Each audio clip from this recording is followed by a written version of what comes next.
Chapter 22.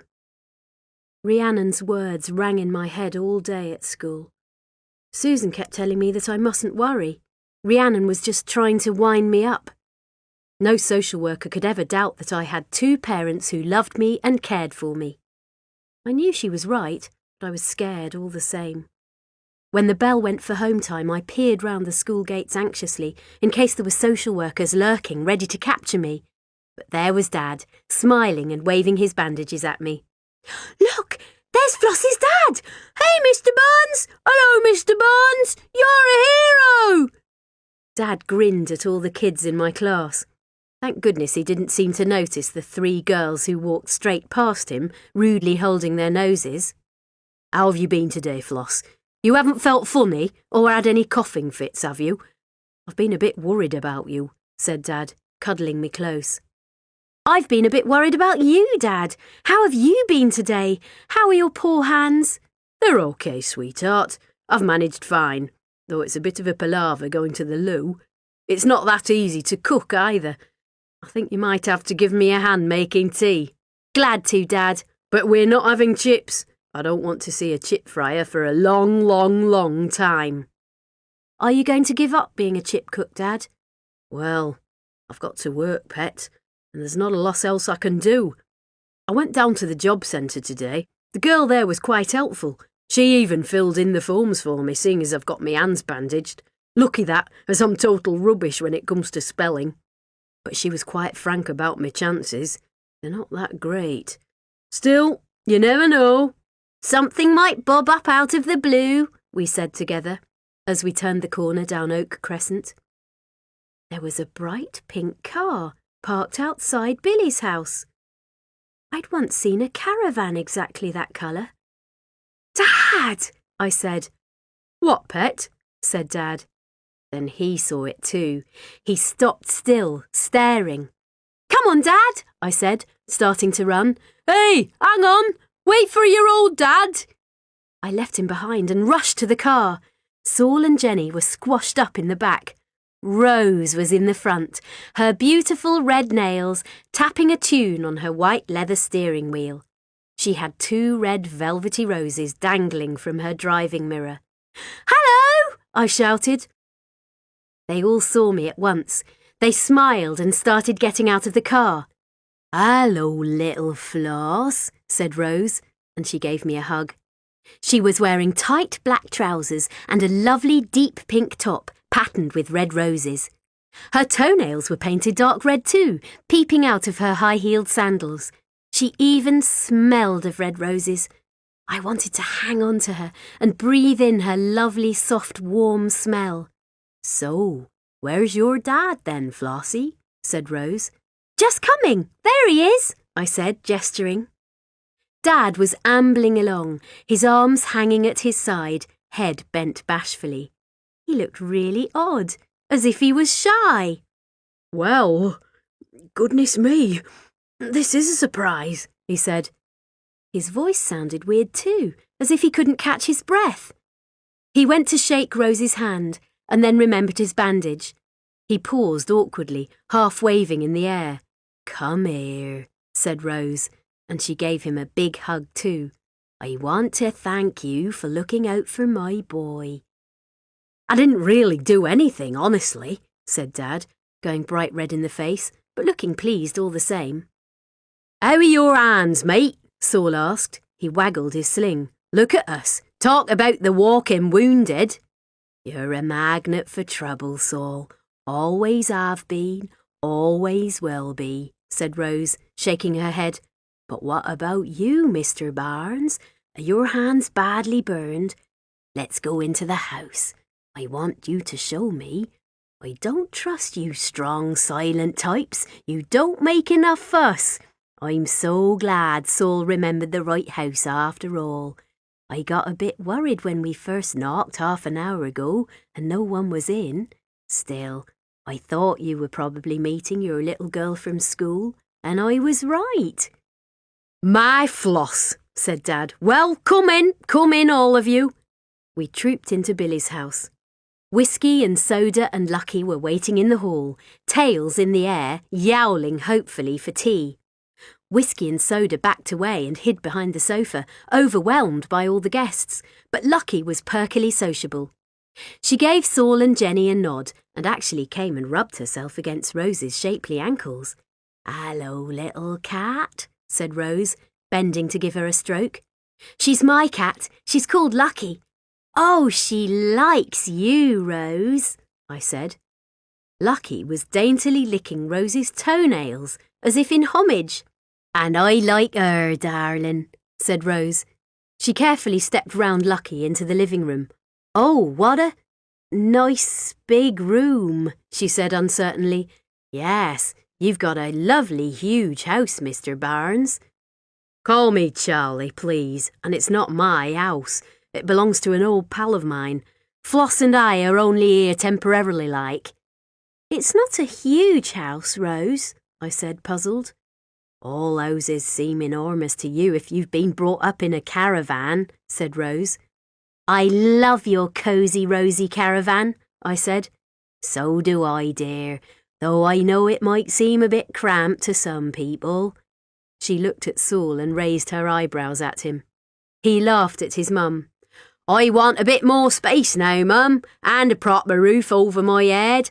I want to live with the same girl in the same street. That's not so strange, is it?" He put his arm round Jenny, who smiled and snuggled up to him. "Well," said Rose, struggling, "as long as you're happy, son." "So, how are you coping by yourself?" said Dad. "Oh, I get by fine. I always used to run the store by myself when Saul was little. It's a bit of a struggle sometimes, but I manage." "Talk to me about it," said Dad. "So who's looking after the stall tonight?" "Monday's always our quiet night, when we've just set up. Liz from the Lucky Dart stall is supposed to be keeping an eye on it for me." "Where is your fair now?" I asked eagerly. "Dad and I have looked and looked for it." "Have you?" said Rose, looking pleased. "Well, we're over in Felting this week, not too far away. Are you going to come and visit us?" "You bet," I said. "We can, can't we, Dad?" "Of course, darling. Now, let's get some tea organised.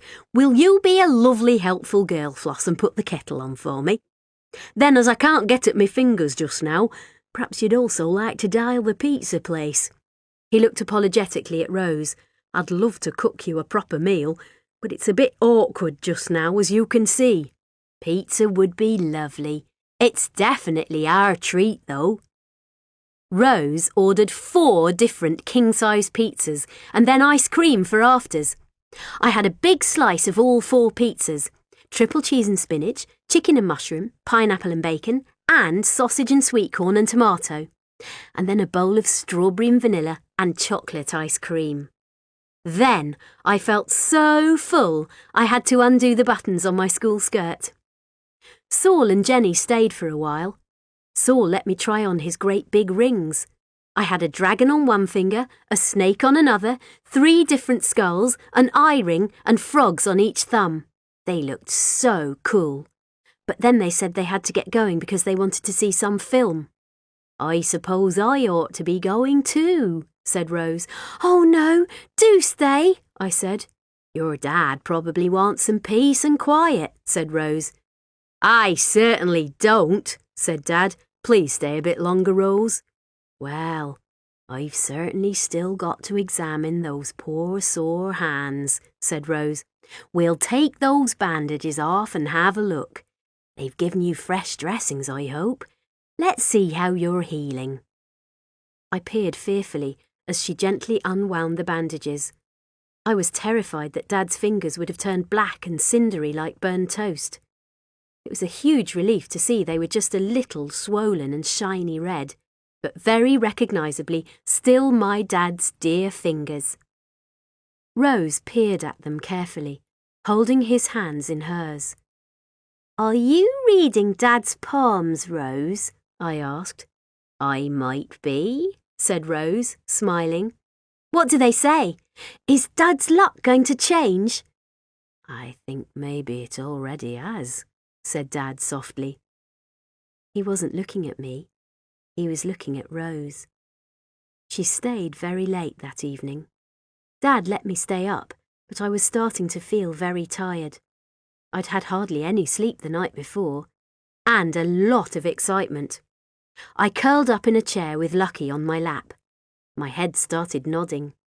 Dad tucked a cushion under my neck and covered me with his sweater. I woke up once to wriggle round and rearrange Lucky. I saw that Dad and Rose were sitting very close together on the sofa. Billy the Chip's mother and father were frowning out of their photograph at them, but Dad and Rose didn't look as if they cared one jot. When Dad came to meet me the next day from school, he said, "Guess where we're going?" It didn't need much power of deduction, but I played a game with Dad.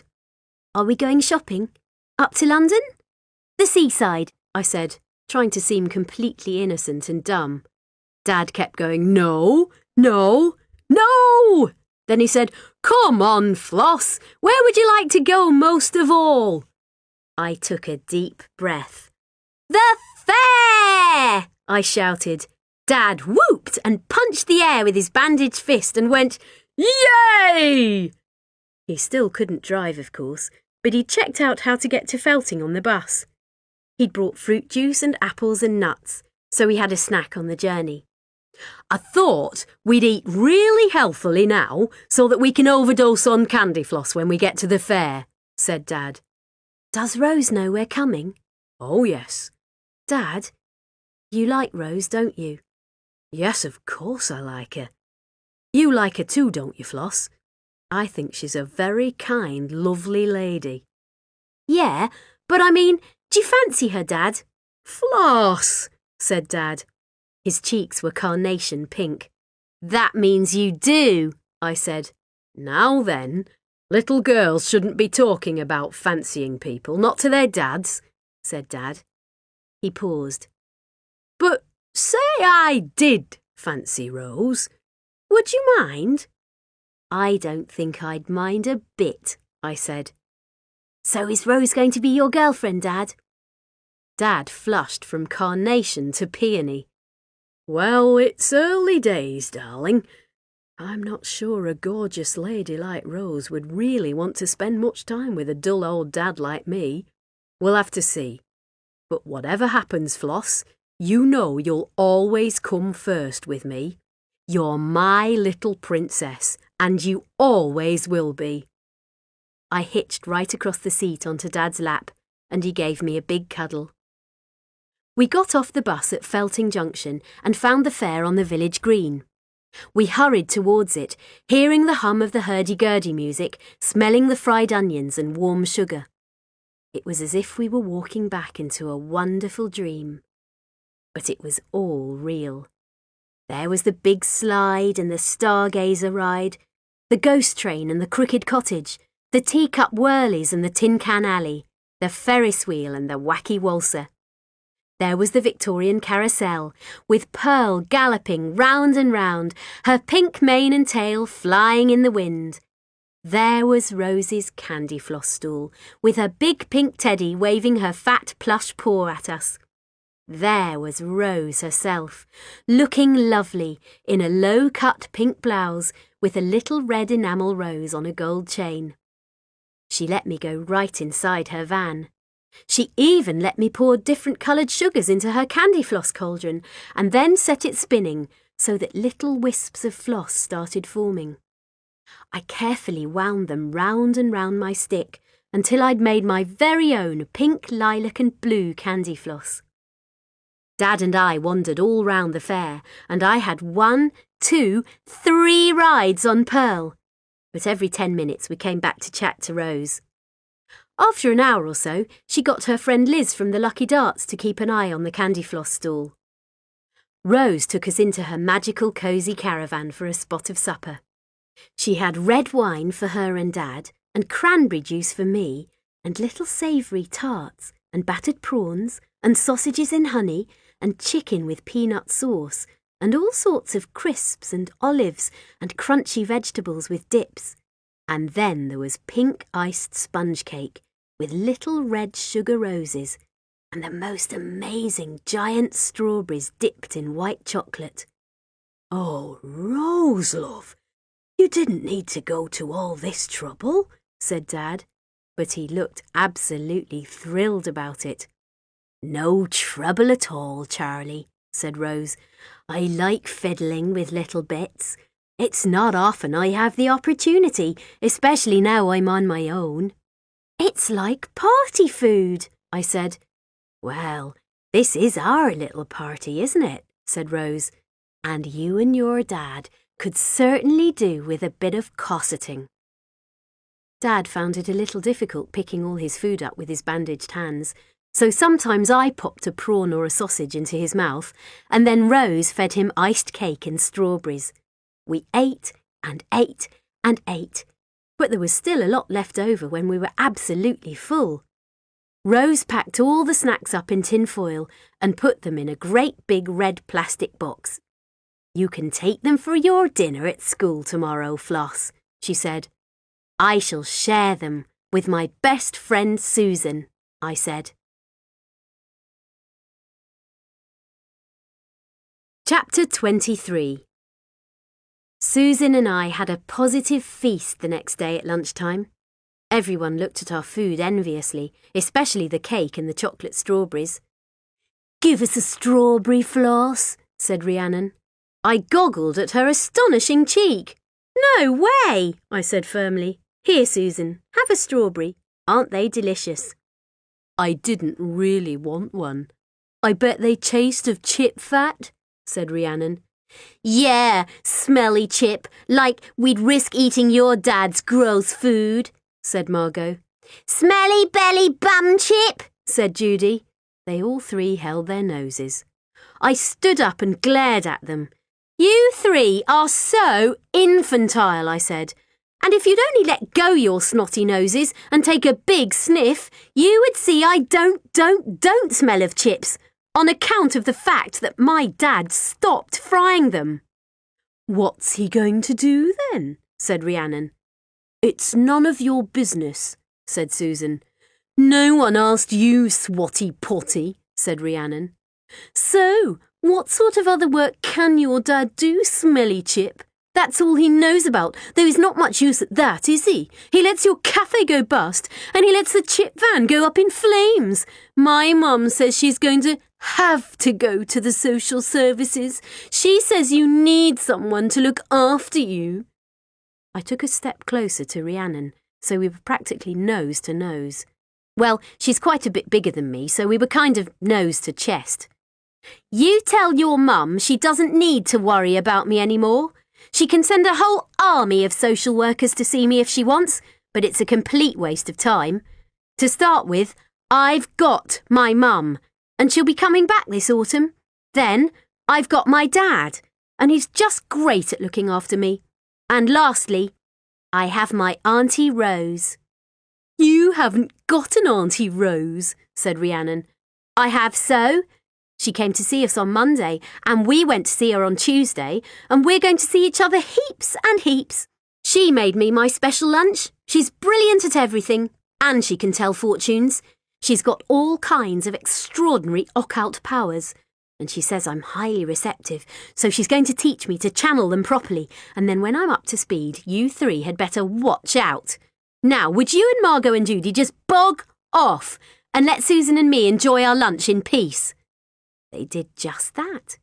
They scuttled off, looking quite scared. Even Susan seemed a little disconcerted.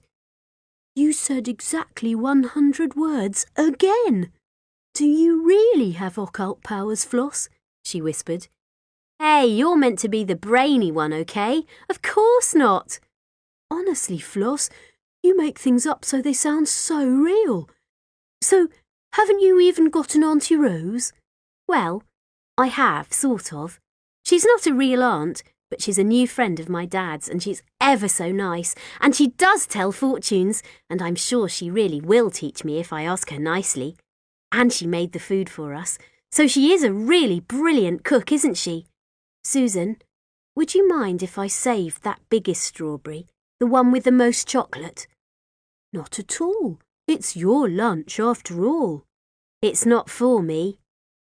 I wanted to save it for Mrs. Horsefield. I put it on her desk at the start of afternoon school. This is a little present for you, Mrs. Horsefield, I said shyly. Oh, Floss, it looks lovely. But I can't eat your special strawberry, sweetheart. I've chomped my way through your special iced buns with a cherry on the top. It's your turn for a treat, Mrs. Horsefield, I said. Well, thank you very much, Floss, said Mrs. Horsefield. She took a big bite of chocolate strawberry, breathed in and went, mmm. She rolled it round her tongue. It's delicious. My Auntie Rose made it, I said proudly. I didn't know you had an auntie, said Mrs. Horsefield, sounding delighted. Well, she moved away, I said vaguely, but now she's moved nearer again. Felting wasn't really that near, but Dad and I caught the bus over to the fair again on Friday night. We spent most of Saturday there too. Rose let me serve candy floss again. I even managed to give the right change to people, even though I'm such rubbish at maths. Dad hung out with us a lot of the time, but then he went off for a stroll and palled up with Jeff, the guy in charge of the Stargazer ride. He was having a spot of bother changing a dodgy wheel. Dad couldn't help much because he still had his bandages on, but he squatted down beside Jeff and peered at all the silver nuts and bolts and talked earnest engine talk. Look at them, said Rose fondly. Does your dad know much about machinery, Floss? Well, he thinks he does, I said. Rose roared with laughter. Oh, you're like a little old woman at times. She paused. Then she looked me straight in the eye. So, what do you think about your dad and me, darling? I shrugged shyly. I know it's early days yet, but your dad and me, well, we really seem to hit it off, she said. Yep, I said. And this time, when we move on tomorrow, we're going to make sure we stay in touch. That's great, I said. We both paused to serve 2 customers with pink and lilac candy floss. Rose went on winding a stick round and round the sugar cauldron, even though she wasn't making candy floss for anyone else. I know I'm quite a bit older than your dad, she said. Are you? I said, surprised. I didn't know that. You don't look it. Oh, sweetheart, thank you, she said. I also know just how close you and your dad are, and that's lovely. I want you to understand, I don't want to get in the way of that. When my Saul was young, I had a few boyfriends who were rather hard for him to handle. It caused quite a lot of trouble. Rose stirred and stirred, her candy floss getting bigger and bigger. So is Dad your boyfriend now? I asked. He says you're his girlfriend. Did he? Do you mind? I thought about it very carefully. I used to think I'd mind if Dad had a girlfriend, but I don't seem to mind a bit if it's you. Rose, that candy floss is simply ginormous now. Yeah, well, it's a special big fluffy floss for you, said Rose, handing it over with a flourish. I ate it as carefully as I could, but I still ended up with sticky sugar all over my cheeks and spangling my ears and nose. You've even got wisps in your hair, said Rose, picking them out carefully. You've got such lovely fluffy curls, darling. You're just like candy floss yourself. She played with my hair, fluffing it out. Yes, if we coloured it pale pink, you'd look like perfect candy floss. Oh, could we? I don't know what your dad would say. I can get round Dad, I said. Yes, I'm sure you can, sweetie. But what would they say at school if you turned up with pink hair? We've only got 1 more week and then it's the holidays. All right then, when you've actually broken up, we'll see about turning you into a real candy floss, okay? I told Susan that Rose had promised to colour my hair for me. You lucky thing, she said. It'll look prettier than ever, but promise it won't make you go all silly and clothes mad and boy crazy like Rhiannon and Margot and Judy. I promise, silly, I said, giving her a hug. Maybe you could come to the fair with Dad and me one day, and Rose will colour your hair too. My mum would go demented, said Susan. Well, we could pretend it was like spraying your hair red for comic relief. Oh, Susan, if I get my hair dyed pink, I'll match Pearl. She's this horse on the roundabout. She's got a wonderful pink mane and tail, and she's snowy white with big blue eyes. She's my absolute favourite, but you can have first go on her when you come to the fair with me. Sapphire's lovely too. She's white as well, but with a blue mane, and Amber's great too. He's a glossy brown with a yellow mane and tail. You sound like you belong to the fair already, said Susan. Oh, I wish, I said. I worried that we wouldn't be going to the fair so much the next week because they moved on way past Felting to a town called Bromshaw about 40 miles away. But Dad went back to see the doctor on Monday morning and had his burns inspected, and she said they were healing beautifully. He could leave his bandages off and drive the van again. It feels so good, Floss, said Dad, waggling his fingers at me one by one. It's great to have my wheels back too. Let's go for a drive, darling. How about checking out the fair at Bromshaw? I thought it would be fun to see if it looks completely different there. I looked at Dad. You think Rose will be selling burgers and Pearl will be stuck onto the Stargazer ride? I said. No. Are you teasing me, Floss? Of course I'm teasing you, Dad.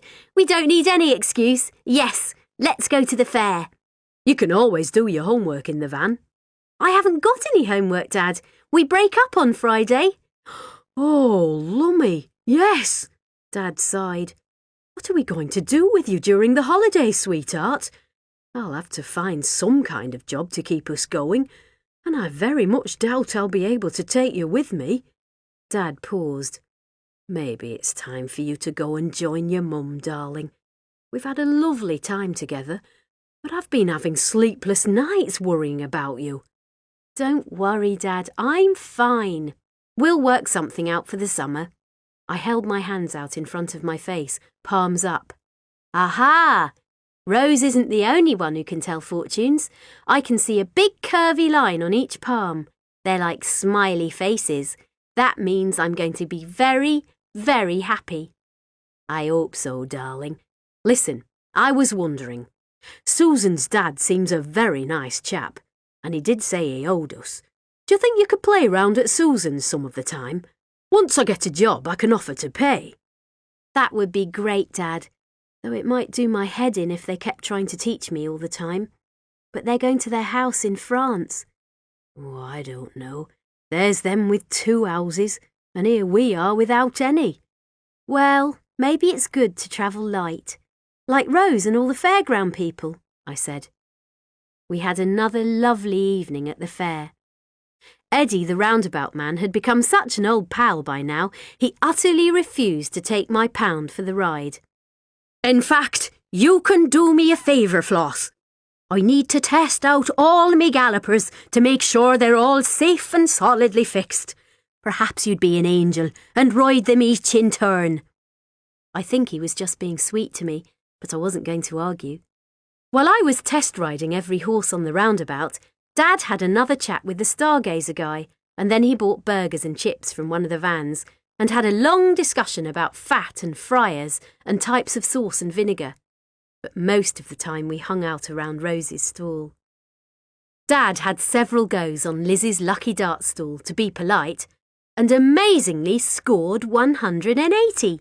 Well, Liz insisted he had, taking the darts out of the board so quickly we couldn't really check. She gave Dad a huge blue plush teddy, the twin of Rose's pink bear. Here you are, Floss, said Dad, thrusting a vast armful of bear at me. Thank you very much, Dad, but I think I'm maybe getting too big for bears, I said. Well, who can we give it to? Said Dad.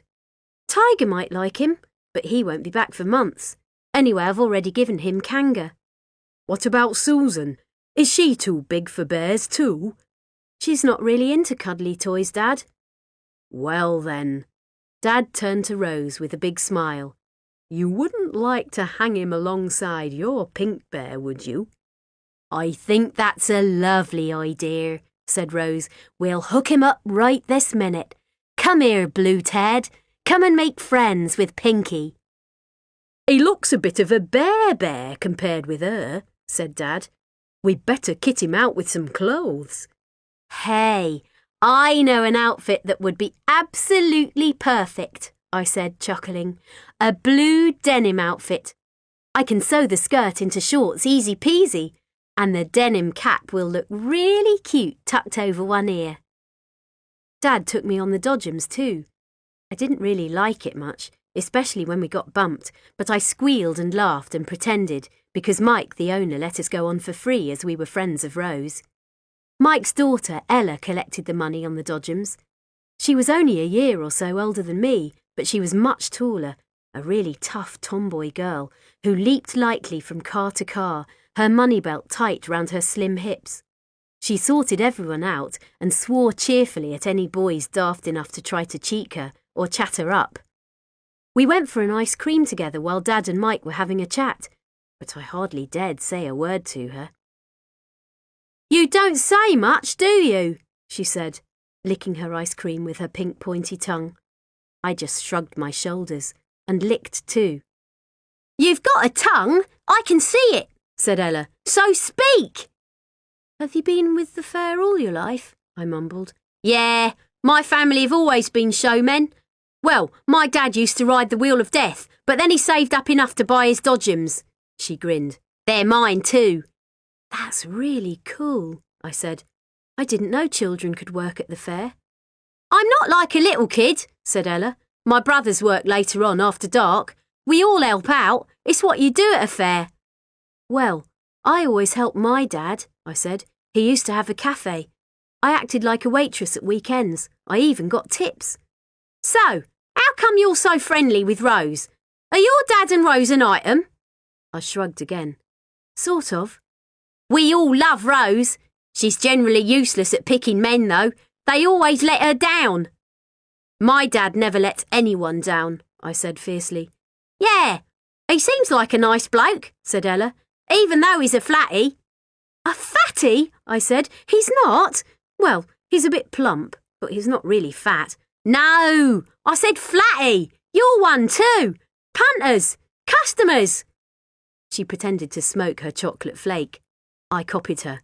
I got real cigarettes if you want one, she said, reaching in her jeans pocket. No, thanks. I've given up, I said quickly. She laughed at me, but not unkindly. I decided I liked Ella, even though I was a bit scared of her. I hoped we might be friends, though not, of course, a best friend, like Susan. It was so sad at school, on our last day before we broke up for the summer holidays. I'm going to miss you so much, Susan, I said, nudging up close to her at her desk. I'm going to miss you, said Susan, giving my hand a quick squeeze. Rhiannon made silly kissy noises behind us. We took no notice of her. I'll write heaps from France. Yes, do. Only not in French. I know what you're like, Susan. Moi? Said Susan, laughing. I'll text you too, on my dad's mobile. And even though I'll probably see my cousins out in France, and maybe some of the stepbrothers and stepsisters too, I'll feel so lonely without you, Floss. Rhiannon made disgusting vomit sounds. Perhaps you better run to the toilets if you're feeling sick, Rhiannon, said Mrs. Horsefield. It's not fair, Mrs. Horsefield. You always take their side. It's like they're your special favourites, said Rhiannon. And they didn't even give you a proper goodbye present, just that babyish homemade thing. Rhiannon had given Mrs. Horsefield a huge box of chocolates and a bottle of champagne. Mrs. Horsefield paused. She fingered the blue denim pencil case Susan and I had made her as a goodbye present. We'd embroidered it with pink cherry buns and written, "Our very favourite teacher," in chain stitch. You've all given me lovely presents, said Mrs. Horsefield. I'm very lucky to have such sweet and delightful pupils. As a teacher, I try very hard to be impartial. But do you know something, Rhiannon? I'm a human being too. Sometimes you simply can't help having favourites. Susan and I hung back at going home time so we could both give Mrs. Horsfield a big goodbye hug. Then we had to have our goodbye hug, and that was so hard. But eventually I jumped in the van beside Dad and waved until Susan was out of sight. I hate saying goodbye to people, I sniffed. I know, pet. Still, you'll see Susan quite soon when she gets back from her holiday. I wish we were going on holiday, Dad, I said, sighing. I know we can't help it, and I'm not really complaining. It's going to be horrible just stuck at Billy's house all summer. Well, said Dad, I've got this idea, Floss. We don't have to do it if you don't want to. It's maybe crazy, but how would you like to join up with a fair for a few weeks? What? Really? Oh, Dad, I want to. Rose and I have had a long talk. She's so lovely, isn't she? I can't believe my luck. But anyway, she needs someone to help her out, for all she's so independent. And I've been talking to some of the guys, and they always need someone to help build up and pull down their rides. I'm a bit long in the tooth, but they can't always get lads nowadays. I wouldn't make much money, but there's a chance I can help out at the burger stall, maybe making chip butties if there's a call for it. Only you'd stay safe in Rose's caravan, OK? How would you feel about it? Oh, Dad! Yes! So, you're really up for it, Floss? You bet I am! It's just for the summer holidays, to see how it works out. I don't know what we'll tell your mum. She's always hated fairs. We can say we're touring round the countryside for the summer. That's sort of true, I said. Oh, Dad, it'll be so great. I'm so lucky. I paused. Oh, no. What about Lucky? She can come too. She's a streetwise little cat. I think she'll take to a travelling life OK, though whiskey and soda will have to go to old Ron and Miss Davis. Rose says we can rig up Saul's old caravan as a very special bedroom for you. You can have Lucky and her duvet in with you. There'll be room for your silver chest. Rose says she'll paint flowers all over it, if that's what you'd like. You can have Billy's doll's house too, and space for your funny woolly toys and books and sewing stuff. And I haven't forgotten your swing. Every site we pitch up at, we'll find a good tree and fix it up for you. So, we won't be flatties anymore? We'll be fairground folk? I suppose so, yes. Fairground kids are expected to help out. Can I help you, Dad? You always do, darling. And can I help Rose with her candy floss stall? She's counting on it. Dad, there's just one more thing. What's that, Princess? Promise you'll say yes? What is it you want, darling? Can I have my hair dyed pink? What? Absolutely not, said Dad. But I'm very good at getting round him.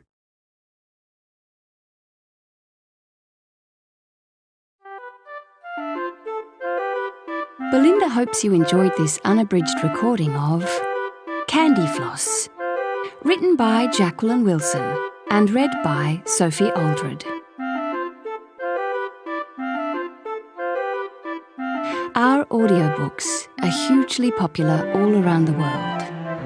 If you really enjoyed this audiobook, make sure you introduce your friends to it, or even better, listen to audiobooks with your friends. If you want to hear more, there's more available online at belinda.com, or you can write to us. If you like, we can forward your letters onto our famous authors and narrators. We know they are always happy to hear from you. Thanks for listening, and remember to always take a Belinda audiobook with you.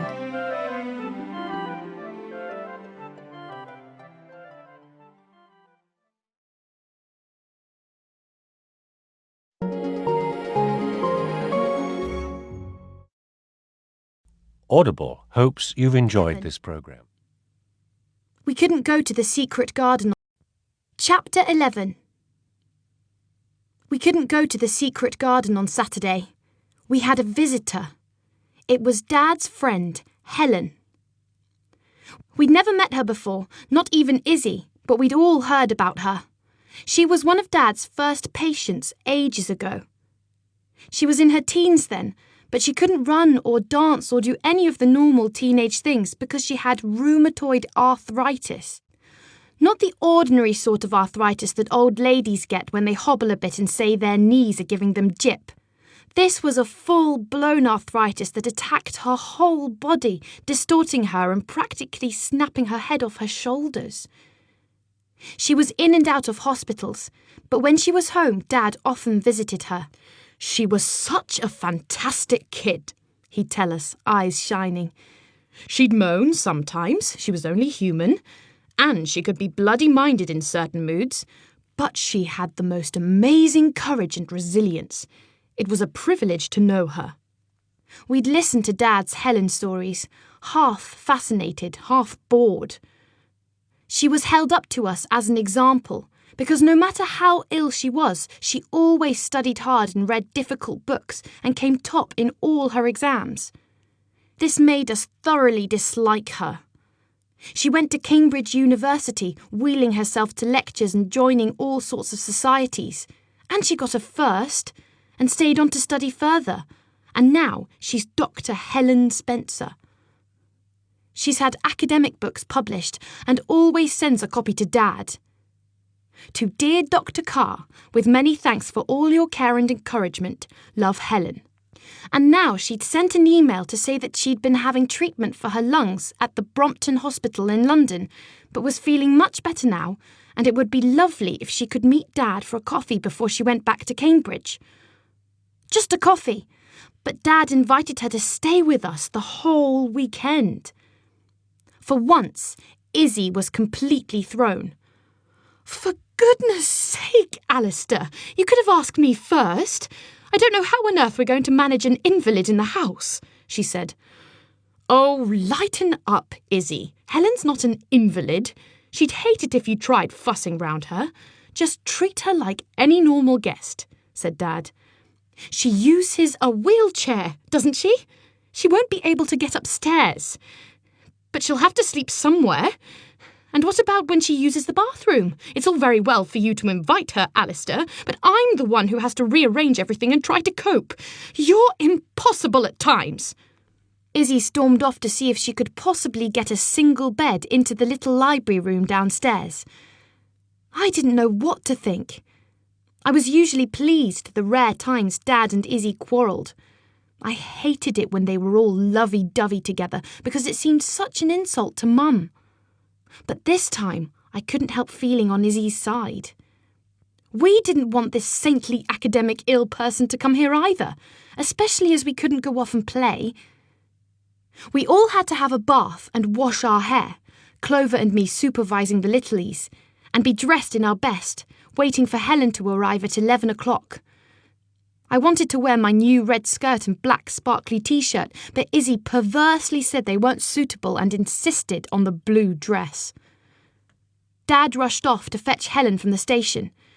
We crowded to the living room window to get a first glimpse of her when she arrived.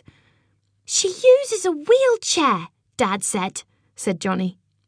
Hasn't she got any legs? Asked Phil. Yes, but they don't work, I said, wondering fleetingly what it must be like to be stuck in a wheelchair all the time. I tried to imagine what Helen would look like.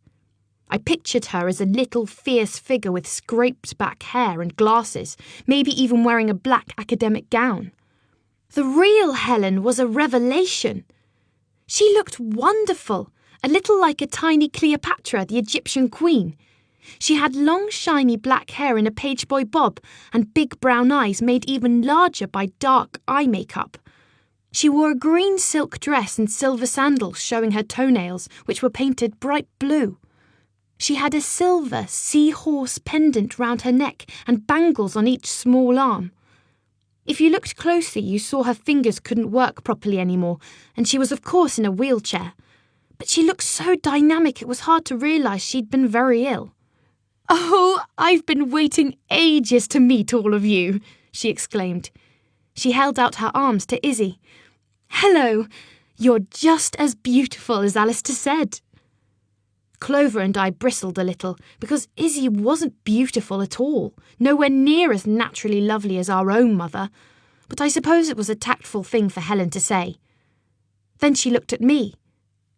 "So you're Katie, the eldest."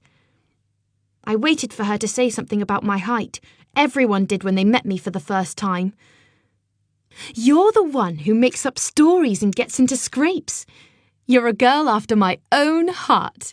Come and give me a hug," said Helen. I was a little afraid of hugging her, just in case I hurt her in some way. But her arms were strong around me, so I relaxed and hugged her back. She smelled of wonderful perfume, orangey and exciting. I hoped a little of it would rub off on me. Dad must have told her all about us, because she didn't once have to be told who we all were. "Hello, Clover. Look at your blue eyes. I bet you can wind your dad right round your little finger. You must be Elsie. You're so delicate, just like a little fairy. Hi, Dory. What are we having for lunch today, I hope it's your favourite meal. Hello, Johnny. I'm longing to meet all your family, especially Zebby. Come and sit on my lap, Phil. I'll give you a ride up and down the path in my wheelchair. We'll go as fast as a car and you can pretend to be the driver." In less than 5 minutes, we felt as if we'd known and loved Helen all our lives. We all clamoured to talk to her. Dad had to help manoeuvre her wheelchair into the house and park her in the living room by the big sofa so we could all squeeze onto it and chatter properly. The Littleys kept running to fetch their favourite treasures to show her. Johnny, of course, dragged Zebby down from her bedroom, and Helen stroked him solemnly and admired his stripes. Dad and Izzy sat with us and attempted proper conversation with Helen. They tried to shoo us away several times, but we were determined to stick to Helen's side. Izzy got up reluctantly to go to the kitchen to start preparing lunch. "I'll help Izzy," Helen said immediately. "I'm surprisingly good at chopping vegetables and mixing salads, even though I have hopeless hands, and I love stirring sauces. Please let me come." We ended up all trooping into the kitchen, even Dad, because we didn't want to miss a moment with Helen. Clover and I usually whined and made a fuss if we had to help Izzy. But now we rushed around happily like little underchefs. Helen suggested Elsie set the big kitchen table for everyone, as she knew she'd be really careful with the china and glasses. So Elsie started laying the table, with Johnny and Dory in charge of the knives, forks and spoons. Phil wanted to help too, though he kept getting in the way and dropping things, so Helen helped him onto her lap again and gave him a raw carrot to nibble. "You don't have to help, Phil, because you're a little rabbit now and you're eating your favourite food," she said, stroking his curls. Phil twitched his nose like a rabbit and said, "I'm Bunny Hop." "I think you'd better move in with us permanently, Helen," said Izzy. "You've certainly got a magic touch with the children." "Ah, but I don't have to be with them all the time," said Helen. "I don't know how you cope with 6, Izzy, but you're clearly doing a grand job." Helen had the knack of paying everyone compliments, but in such a sincere, merry way it didn't sound at all smarmy. She was like a splendid fairy godmother waving her wand for all of us. She even turned a simple meal like fish pie and broccoli into a positive feast. She talked all the while she ate, including the Littleys in everything, and she managed to get Picky Phil to eat the very first sprig of broccoli of his life and declare it delicious. It was fruit and ice cream for pudding, and she had us all inventing new flavours. Dad and Izzy joined in happily, though we all thought their ideas, single malt and marmalade ice cream, pretty lame. Dory invented the most elaborate flavours, as you can imagine. Some were totally disgusting, roast potato and crispy pork crackling ice cream. But occasionally they had potential. Lavender and honey ice cream or banana and plum jam ice cream. We wanted lunch to go on forever, but Dad said Helen had to have a rest. "I'm not in the habit of taking a rest, Dr. Carr," she said. "A rest from all the children at the very least," said Dad. "Izzy's prepared you a room downstairs, and there's a shower in the downstairs loo, so consider it your own personal bathroom while you're here." We were curious to see how Izzy had turned the library into a bedroom.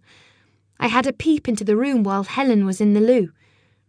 Izzy had put several piles of books against the wall, so there was plenty of room for Helen's wheelchair.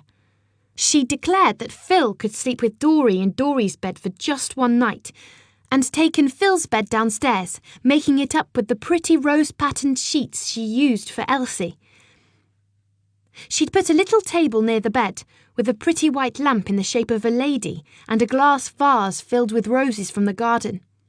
She'd cleared 2 low shelves of books and set out a stand-up mirror just at the right height for Helen. There were 3 padded coat hangers hooked onto the other shelf and space for Helen's other clothes too.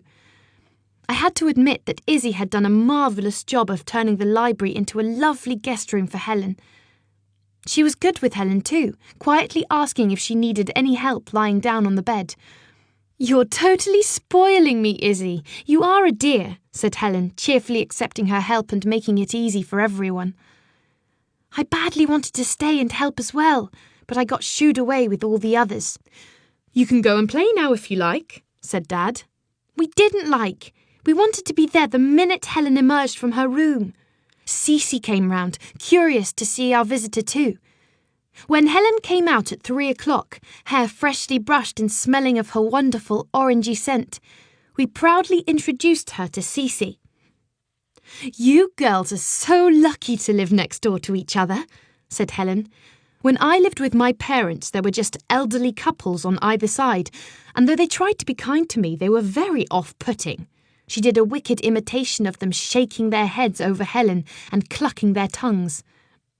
"They thought it was such a shame I was practically crippled and expected me to be pathetic and saintly, like the little invalids in Victorian storybooks." "Didn't you mind being crippled?" Elsie asked. "Elsie, you mustn't say that word," I said, giving her a shove. No, it's fine, Katie," Helen said quickly. "I use the word after all. And yes, of course I minded Elsie. I still do.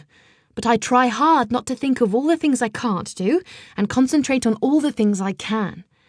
"Like being ever so clever," said Clover. "I absolutely love reading, so it's no hardship for me to pore over books," said Helen. "We all love reading too, Katie most of all. She even reads some of Dad and Izzy's books now because she's read all her own," said Clover. "Then you're obviously very clever too, Katie," said Helen. I beamed at her, feeling a great golden glow. "Oh no, she's not," said Elsie. "She's always in trouble at school, and I know for a fact that her teacher moaned about her to Dad last parents' evening." "You shut up, Elsie, you little telltale," I said indignantly. Hey, girls. "Would you like me to read to you now?" said Helen. She looked round the shelves. "Where are your own books? Run and bring me your favourites." We thought Dad the best storyteller in the world, but Helen proved the best storyteller in the entire universe. She read us picture books first to keep Phil and Dory and Johnny amused, and we found we loved hearing them too. When she read Where the Wild Things Are, she turned us all into wild things, roaring our terrible roars and showing our terrible claws. And when she came to the wild rumpus part, she had us doing a mad dance all around the room. When she read The Tiger Who Came to Tea, she pretended to be the tiger and whizzed round the room in her wheelchair, eating everything in the cupboard and drinking all Daddy's beer with a great smacking of lips and tigery growls of appreciation that made us all roar with laughter. Dad came in to see what we were all laughing at, and then he joined in, and found an old battered copy of a Just William book, his favourite when he was a little boy. "You read it, Helen," he said, and he sat cross-legged on the carpet, as if he were still a little boy now. Helen was exceptionally good at William's voice, magically turning herself into a 10-year-old boy with tousled hair and falling down socks. But she was positively brilliant at being Violet Elizabeth Bott with her lisp and her ferocious scream. Izzy crept into the room too, and as soon as she finished the William chapter, Helen turned to her. "Now, Izzy, you have to find your favourite children's book," she said. "Well, I've always loved Little Women," she said. Clover and I groaned. Izzy kept trying to make us read it, but we'd resisted so far. "It's such a lame title and it's so goody-goody," I said. "I've read the first chapter and it's awful. Those sisters have to give up their entire Christmas dinner to feed a poor family, and then the only Christmas present they get is a Bible." Dory gasped at the idea of anyone having to go without Christmas dinner. "Let me read you my favourite chapter," said Helen. She read about Jo, the tomboy sister, writing a story, and Amy, the youngest, throwing it in the fire. I listened, my face burning, because Jo sounded quite a lot like me, and Amy seemed as annoying as Elsie. Then there was a very dramatic part where they go skating, and Amy very nearly drowns, and Jo feels dreadful. I decided it was actually a really interesting book after all, and when Helen finished reading her chapter, I asked if I could have it to read myself. Izzy looked quietly triumphant. Then Helen asked to go out in the garden for a while, so Dad carefully helped her ease her wheelchair out through the French windows. She admired all the flowers, making Dad beam because he loved his garden and spent hours out there pottering about. She even managed to be complimentary about our children's patch at the end. Dad had cleared a small bed specially for us, and I'd been ultra-enthusiastic at first, determined that we'd grow a wonderful red garden full of roses and poppies and geraniums and salvias and sweet williams and fuchsias and dahlias. I could see them all blooming hotly when I closed my eyes. I wanted them to be there all together, all at once. I found it boring, digging the earth and then fiddling around with seeds and bulbs and tiny, weeny bushes. I didn't always remember to water them all, and I didn't see the point in thinning out all the little green shoots because I wanted a mass of flowers. The littlies lost interest too, because they wanted to grow food. Dory was particularly keen on growing bananas, and even I knew that wasn't possible in chilly England. So Izzy suggested they grow mustard and cress on an old flannel. I can't say anyone liked the taste of mustard and cress, even Dory, but at least their gardening project was a success. Mine wasn't. Only a few of my flowers flowered, and then they got attacked by slugs or snails and wilted, all over holes. Dad tried not to say, "I told you so." He'd given us all this boring gardening advice and we hadn't really listened. But now Helen looked at the sad, weedy patch and the fuchsia that had actually managed to flourish and said she absolutely loved fuchsias with their bright, drooping heads. My own head stopped drooping and I felt pleased that I hadn't managed to kill off absolutely everything in my garden. We had a lovely tea with egg salad sandwiches, homemade scones and raspberry jam, walnut cake with white icing and chocolate biscuits. All our favourites. Helen declared they were her favourites too and begged Izzy for her scone and jam recipes. Then we decided to watch a DVD all together, and there was a huge discussion about the right film. But eventually, Helen chose an ancient old Disney movie about a little elephant called Dumbo. We all squashed up on the sofa to watch, but I sat on the arm next to Helen's wheelchair so I could be nearest to her. I hadn't watched Dumbo for ages and ages. I was enjoying it quite a lot, until Dumbo gets separated from Mrs. Jumbo. She's put in a cage, and Dumbo can't get at her, though there's a heart-stopping moment when they manage to twine trunks. I suddenly went hot at the thought of little Dumbo's mother torn away from him, and I couldn't stop the tears spilling down my cheeks. We'd drawn the curtains in the living room so it was dark, and I managed not to sniff. I hoped no one would notice. But Helen's hand reached out and gripped mine and squeezed sympathetically. Cece was most reluctant to go home at bedtime. It took a long time to herd the littlies upstairs, and Elsie tried to hang on to Helen, wanting to curl up on her lap like a little cat. While Dad and Izzy were tucking them up, Helen said softly to me, "You must still miss your mother very much, Katie." "I do. Oh, I do," I said. "I do too," said Clover. "Did you know I met her once?" said Helen. "Really? When? Did you like her?" I asked eagerly. "I loved her. Your dad and your mum came to visit me in Cambridge. I took them for lunch in the college, and then we went for a stroll together.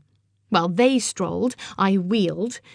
Your mum was the most amazing person to go on a walk with. She kept spotting little things that anyone else would miss.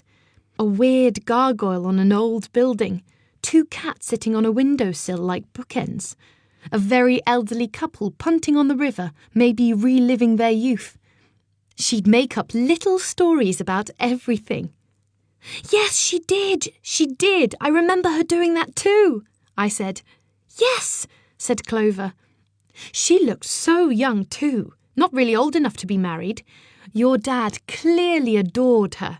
His whole face lit up as he looked at her. I bet Dad misses her terribly too, though he hardly ever mentions her now," I said.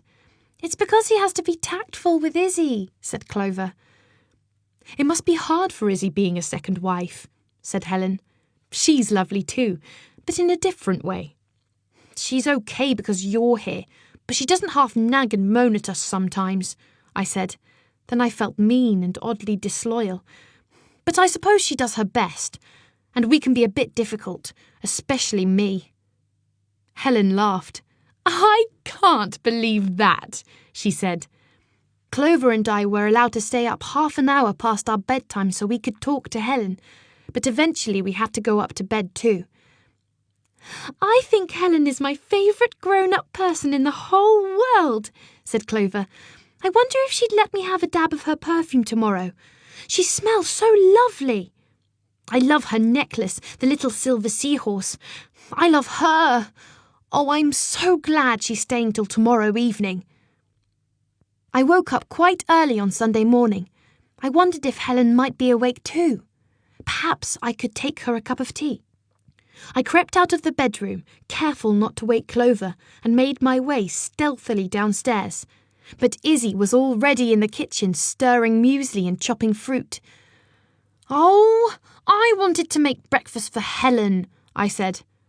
"What, pancakes?" said Izzy. I crumpled.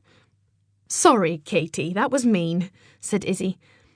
"Look, come here and cut the peaches. Only for pity's sake, don't cut your fingers off too. I can't face another 4 hours in A&E. I started cutting a peach, but Izzy had given me a very blunt knife, and I made a bit of a mess of it, practically having to squash the peach into submission. Izzy didn't say anything. She didn't have to. "Okay, I know I haven't made a good job of it," I said, licking peach juice from my fingers. It then ran all the way up my arm inside my pyjama sleeve. "Perhaps you'd better eat that one," said Izzy. She was busy creating a beautiful pattern of fruit over a bowl of muesli with a white Greek yogurt topping. "Oh, that looks pretty," I said, munching. "I thought I'd make Helen a breakfast tray, then she can have a little lie-in if she wants rather than deal with all of us at once," said Izzy. She was using the best willow-patterned blue and white china on a bright blue enamel tray. She set it with the decorated muesli, a glass of orange juice, and a cup of tea. "Should I put a tiny vase on too, to make it look pretty?" Izzy wondered. "Run into the garden, Katie, and pick one of the roses. Take the pruning shears from the bag hanging on the door so you can cut it off neatly." I found the shears and went out the back door onto the lawn. I was barefoot and the grass was wet, but I rather liked the feeling.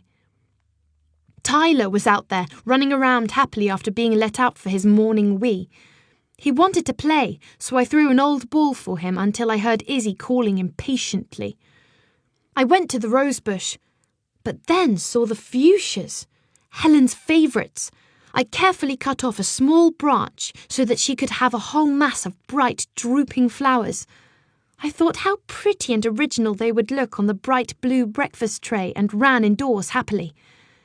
"Whatever have you got there?" Izzy sounded impatient. "I sent you out to get a rose, for goodness sake. Can't you tell the difference between a rose and a fuchsia?" "Yes, of course I can, but I happen to know Helen vastly prefers fuchsias. They're her very favourite flowers, so let's put them on her tray." "You don't generally put fuchsias in vases." "There's no law against it, is there? Look, they're really pretty." I stuck the fuchsias in the glass vase. They didn't look quite as pretty as I'd hoped. They were a bit too top-heavy for the small vase. I saw that a single rose would have looked much better, but I wasn't going to back down now, and Helen would see that I'd remembered her remark and be pleased. I seized the breakfast tray before Izzy could argue with me further. I hurried out into the hall with it, along the passage to the door of the library. My arms ached a little, but I held the tray steady, carefully balancing it so the fuchsia vase wouldn't tip. I didn't have a free hand to knock on Helen's door, so I tapped on it quietly with my foot. "Come in," Helen called, sounding wide awake. I was so eager to see her I didn't set the tray down on the floor to open the door. Tyler had come bounding after me and might put his head in the bowl for a lick of the yoghurt. I held onto the tray with one hand and cautiously reached for the door handle with the other. I got it open, but then somehow the tray started tipping. I jerked it quickly, trying to save the vase of fuchsias, but it teetered and then fell, cold water and little flowers going everywhere. "Oh!" I cried, so shocked that the whole tray slipped from my grasp and landed with a smash on the floor. "Oh, goodness, is that you, Katie? Are you all right?" Helen called. "Dear Lord, Katie, what have you done now?" Izzy came running from the kitchen. I sank down beside the spilt tray and started sobbing.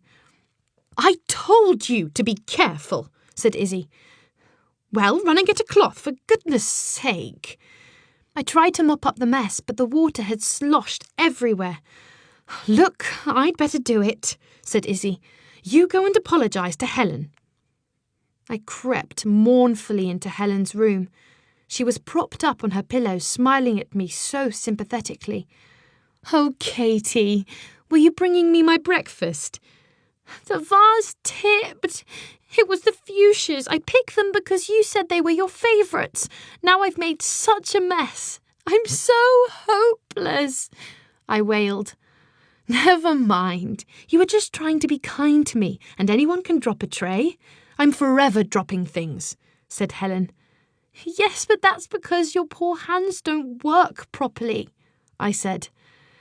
"Well, my arms can still give good hugs. Come here." Helen held out her arms and I ran to her and wept on her shoulder. I was hugely taller than Helen, but in her arms I felt as little as Phil. "There now. I dare say Izzy will be kind enough to make me another breakfast. Perhaps you can ask for a breakfast tray too, and then you can tuck up beside me and we'll keep each other company." Izzy made another beautiful bowl of muesli for Helen, and one for me too. "Though you don't deserve it," she said, shaking her head. It was bliss to sit on the bed beside Helen and talk together.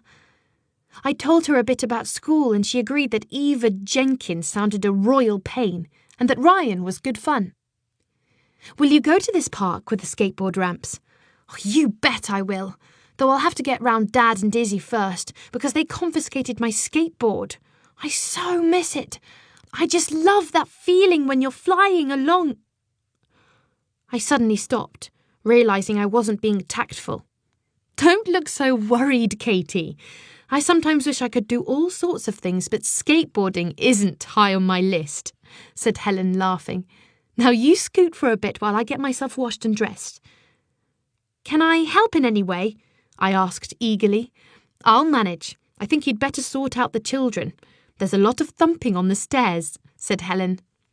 It was Johnny in her Spider-Man pyjamas dragging Zebby all the way downstairs.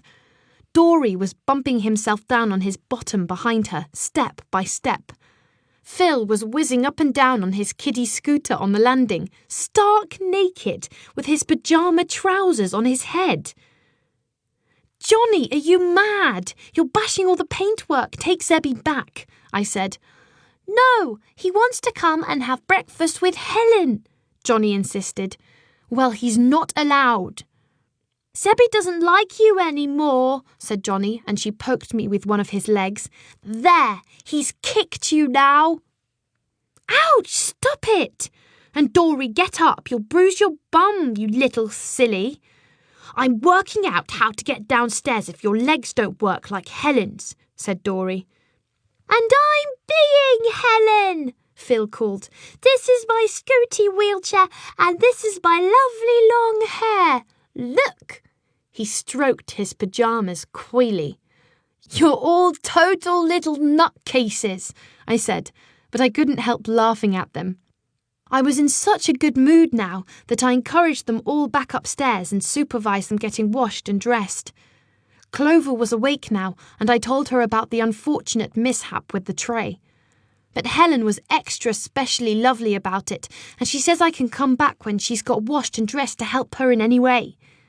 She hadn't exactly said this, but I so wanted her to that I believed it. Oh, can I help her too? Asked Clover. I struggled.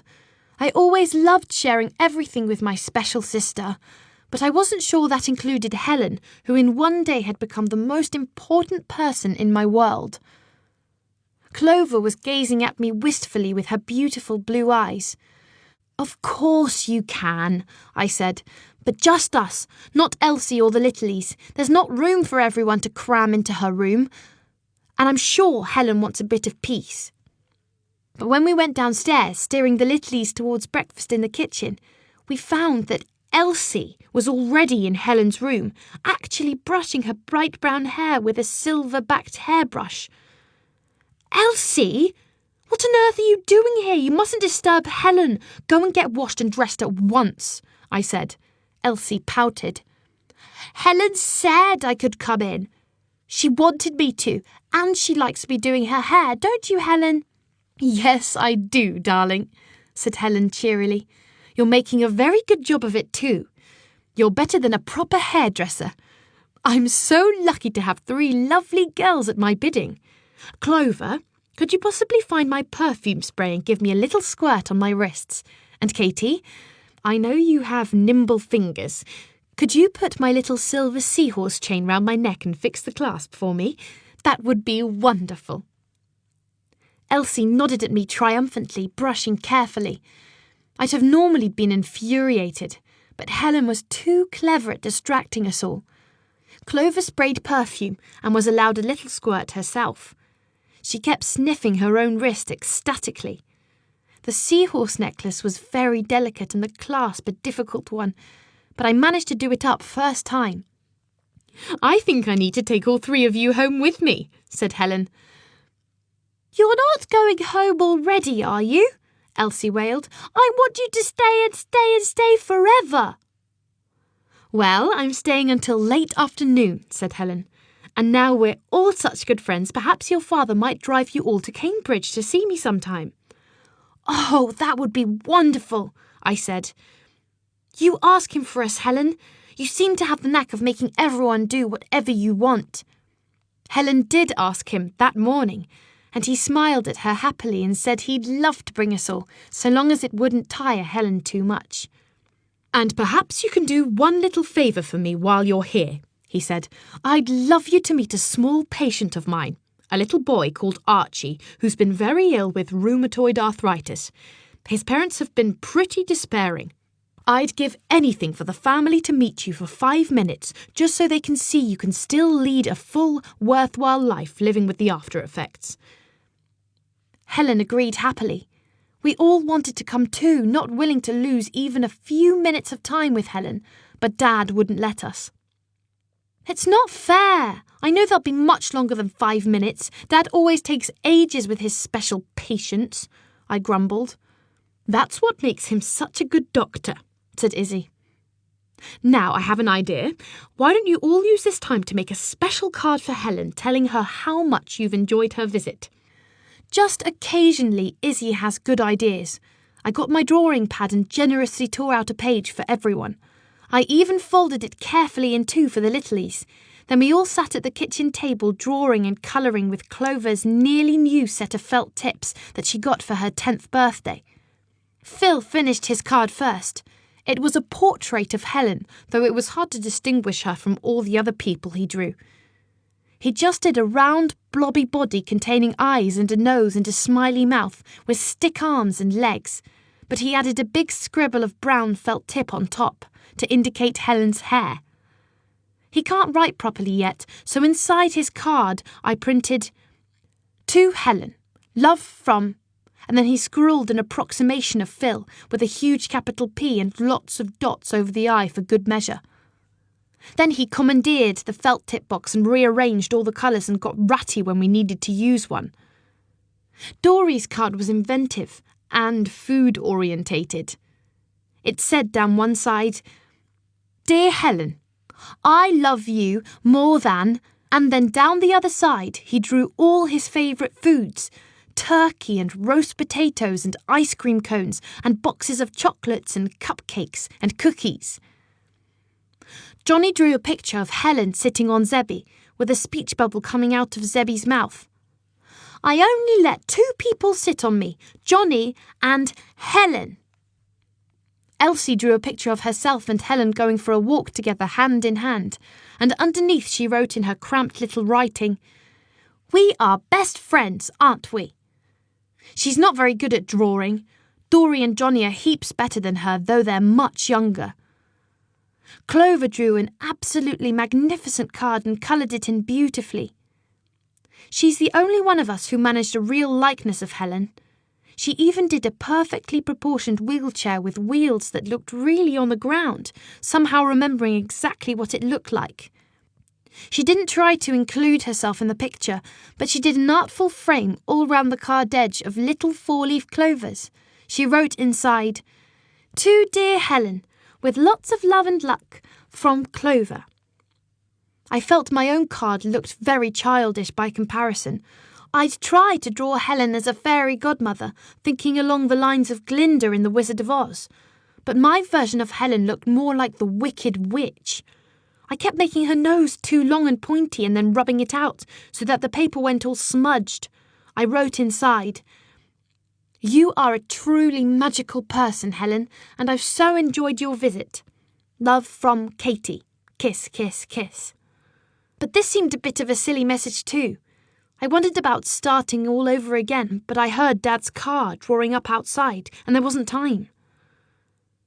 The visit had been a big success. Helen had bonded with little Archie, Dad's patient, and had promised to stay in touch. "You'll stay in touch with us too, Helen, won't you?" said Elsie. "Of course," she said. "I consider all of you practically family, and I've got presents to prove it." She'd stopped off at the shops with Dad on the way home and had a bulging carrier bag. There was a big bunch of beautiful blue flowers, irises and alliums and blue-pink roses for Izzy, and a bottle of wine for Dad. Then there were 3 cuddly toys for the littlies, each carefully chosen. Phil had a lion with a smiley face and a lovely soft mane. Johnny had a zebra cub with big eyes, a baby for Zebby. Dory had a bear with a big fat tummy that growled when you squeezed it. Clover and Elsie and I looked on rather anxiously. We were all hoping we might have a cuddly toy too, though I was certainly way too old for such things, and probably Clover was too. The carrier bag was empty. Perhaps Helen thought we were too old for any kind of present. "I want to give you 3 something special," Helen said. "Come into my bedroom with me." We jostled with each other eagerly and then stood before her in the library. "Elsie, I'd like you to have my silver hairbrush. You've got such pretty hair. You brush it every day as carefully as you brushed mine," said Helen. I had to swallow hard to stop myself crying out with envy. Helen was giving her beautiful silver brush to Elsie. She clasped it to her chest and declared she loved Helen forever. "Now you, Clover," said Helen. She reached for her bottle of perfume. "I thought you might like some perfume, but promise just 1 squirt each day." "Oh, Helen, how absolutely lovely! It's the most beautiful smell in the world, and every time I spray I shall think of you," said Clover, pink in the face with joy. Helen turned to me. "Now, Katie, what have I got left for you?" she said. "You don't have to give me anything, Helen," I said quickly. "You can't give away all your pretty things, and I'm hopeless anyway. I'd lose your hairbrush or spill your perfume. You know what I'm like." "I do know what you're like. You're a dear, loving girl who can be ultra careful when she tries. Look how deft you were with my necklace. So I'd like you to have it. Can you take it off for me and put it round your own neck?" "Oh, Helen! Oh, I can't take your beautiful seahorse necklace." "Yes, you can. I'd love you to have it," said Helen. "Then I shall treasure it forever," I said. You're gone.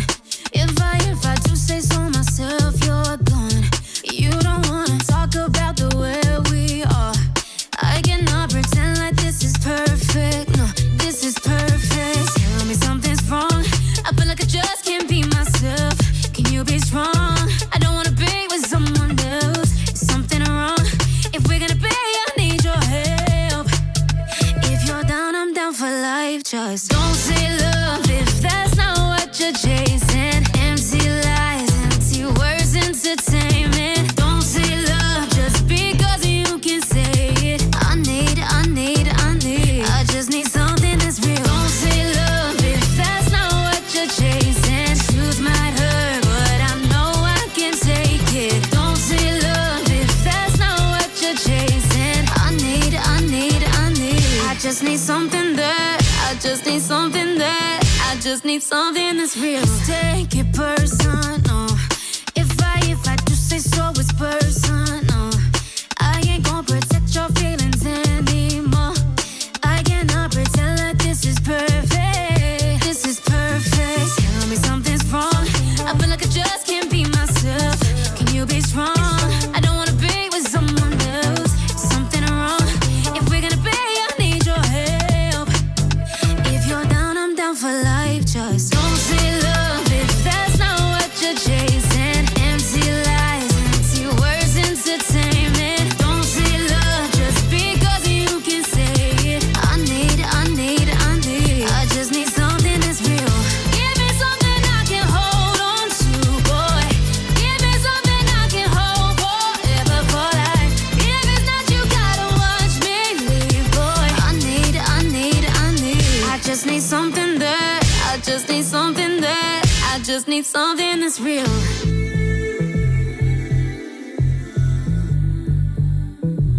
I just need something that's real.